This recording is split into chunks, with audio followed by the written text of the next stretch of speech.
Welcome back to West Texas View. Welcome back to the West Texas View. We've been talking to Scott Thomas, the general manager, and Mark Kurtz about how things get on the air on K-West. And so I want to continue that conversation. Before the break, Scott, you were talking about how, as an NBC affiliate, right, things were chosen, and you were talking about syndication as we took the break. That's correct. We one of the things that's important to me as a broadcaster in a community station is that we provide what I call first run programming, which is original programming. One of the things and that's where, this is the very first time you're going to see it on the air is going to be on our station. And so that's where we've built our formula as it relates to syndication. So, we have Rachel Ray on the air at 11 o'clock. Those are original episodes. They're not repeats. You're going to see that. And then we have the doctors. We have Dr. Oz and we have Dr. Phil.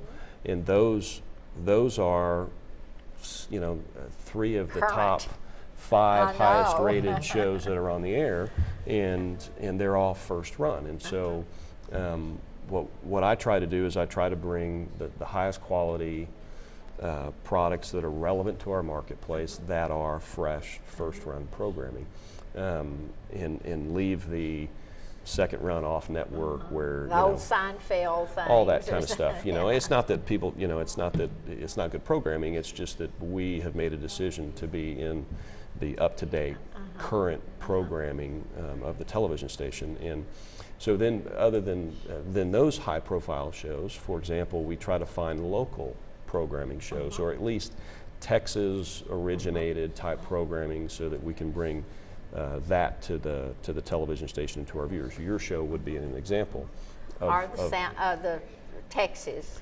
The Texas Country Reporter, for example. That's a local. It's not locally produced, but it's produced in Texas. It's about Texas, and we think that that's the kind of programming that people that live here want to see, versus something that was run on CBS or something like that. And so we've made a conscious decision to be in that programming.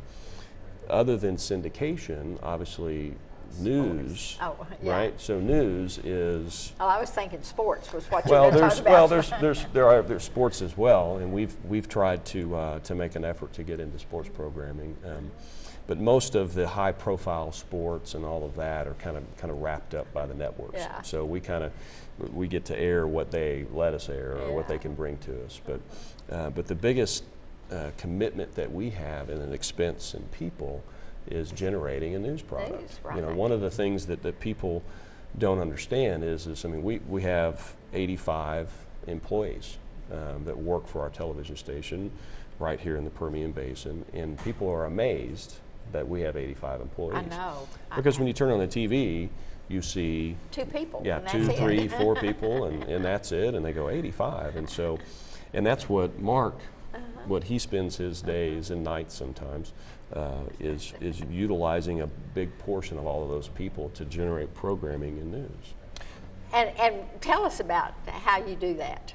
Well, like Scott said, it's a team effort, and it's a larger team than most people realize. You turn on the news at night, you see Crystal Cruz, David Marino, Tom Teefer-Teller, and you think, well, they're a major part of what we do, and they're very hands-on in what we do. But behind them is a staff of about 30 people that work 24 hours a day, 7 days a week, to get news on the air. We have people at this television station every night, every morning, all day, at night. It's a shift that kind of never ends. You walk into that newsroom where they're putting together the news programming, and all of these people, but one person gets to be on the camera. Well, yeah, that's kind of how that works. But there are people in news that don't necessarily want to be on TV. And when we bring in groups of people and they come to the TV station, they walk in the newsroom and they see all these people that are working, all day long, very hard.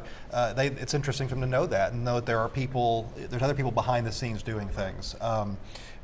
Obviously you see reporters out, you've probably seen photographers out, but there's also news producers that are in charge of their shows. There are web people that make sure all the things we do get onto the internet and all of our social media platforms.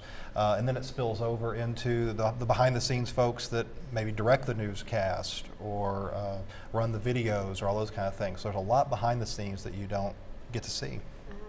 And the interesting thing is that we have a rolling stock of vehicles. Yes, and we've that's got correct. all of those camera people that go out and take the pictures, but you've also got to take reporters out to do that. And so then they all come back in, and who decides what goes on the news? Because you get lots more than you can possibly put on the news. Well, ultimately, me or Scott, if I have to ask him for what he thinks about something, but it's a collective process. The reporters come in with story ideas every day. They have sources out in the community. There's people they know. If you walk in this building about 9 o'clock in the morning, they are making phone calls. They are checking up on things that may have happened the day before. We have an assignments manager who does nothing but kind of look for all those loose ends and make sure we're, what trial's going on or what may be happening around the area. And we actually sit down and have a meeting. We sit down, it's a budget meeting, but it's not money, it's news. And we take a look at what's out there in the day, what can we cover, what can we get to, what can wait. There are some stories that are kind of evergreen that we may, Not time sensitive, we may do that next week. And so you try to start your day with some kind of a plan, knowing that at any second that plan could change. That's right. Just Fast breaking news. Well, we've had wildfires here in West Texas the other day. We were kind of having a quiet day. We were out covering the news, and all of a sudden, the wildfires break out and your whole day changes. So the reporters and the producers and the photographers have to be ready to know that what they're working on right now could drastically change at the drop of a hat. That's why most people are in news. They like that. They like it's never the same. Like to be where the action is. Yeah, it's never the same day twice. So, you plan the best you can, always knowing that you may have to blow that plan up at some point. Well, and the interesting thing, though, is why in the world does people like you not have ulcers? Because because all of them. Because there's medication. Yeah.